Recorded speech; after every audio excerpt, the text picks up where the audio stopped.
Berks County in eastern Pennsylvania until 8:45 p.m. Sunday. At 2:41 p.m., Doppler radar indicated thunderstorms producing heavy rain across the warned area.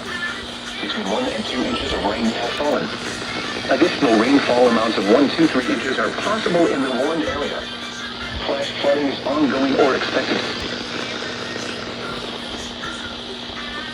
Storms. Source: radar. Impact: flooding of smoke. Urban areas, highways, streets, and underpasses, as well as other drainage and low-lying areas. Some locations that may experience flash flooding include Wyomissing, City Spring, Wilmsworth, Wintersville, Robisonia, Ferndale, Strausstown, New Morgan, Killington, Morton, Kinhorst, and West Wyomissing.